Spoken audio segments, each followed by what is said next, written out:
Part 3 मौन और कर्म का अंतिम नियम। आज हम मौन की उस सीमा पर खड़े हैं जहां साधना समाप्त होती है और कर्म का न्याय शुरू होता है। अब तक आपने जाना कब मौन रखना चाहिए और कब मौन तोड़ना जरूरी होता है। लेकिन आज का प्रश्न सबसे गहरा है, क्या हर मौन पुण्य होता है?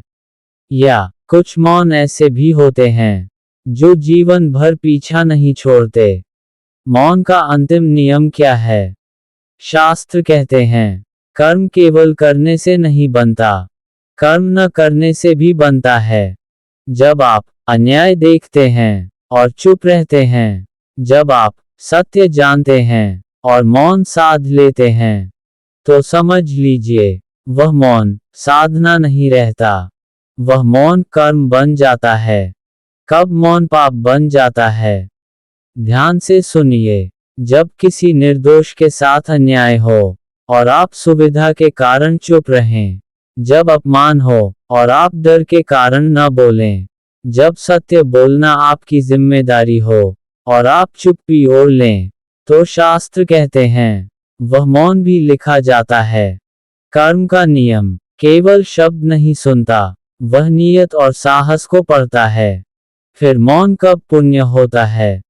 मौन तब साधना बनता है जब क्रोध में बोलने से आप रुक जाते हैं, अपमान सहकर अहंकार को तोड़ते हैं, व्यर्थ विवाद से स्वयं को बचाते हैं। ऐसा मौन आत्मा को ऊंचा करता है और कर्म हल्का करता है। कर्म का अंतिम न्याय। अब ध्यान दीजिए, कर्म का अंतिम नियम यही है, जिस मौन से किसी की रक्षा हो वह पुण्य है, जिस मौन से अन्याय बढ़े वह पाप है।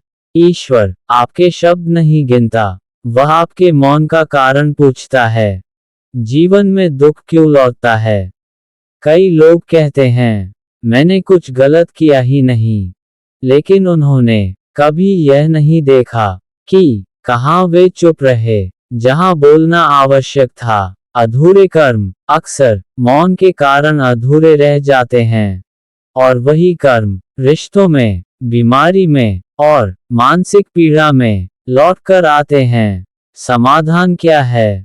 आज से अपने मौन को जांचिए। हर चुप्पी से पहले अपने मन से पूछिए, क्या मेरा मौन किसी को तोड़ रहा है? या क्या मेरा मौन मुझे ऊंचा कर रहा है?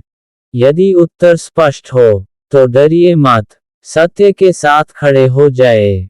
अंतिम संदेश याद रखिए, मौन साधना भी है और मौन परीक्षा भी। जो व्यक्ति सही समय पर सही मौन चुन लेता है, वही कर्म के अंतिम न्याय से मुक्त होता है, और जो डर, सुविधा या स्वार्थ में चुप रहता है, उसे कर्म स्वयं ढूंढ लेता है। यदि यह वीडियो आपके मन को छू गया हो तो लाइक कीजिए, शेयर कीजिए और सब्सक्राइब जरूर कीजिए, क्योंकि ये ज्ञान नहीं, जीवन की दिशा है। आगे और भी गहरे रहस्य आने वाले हैं।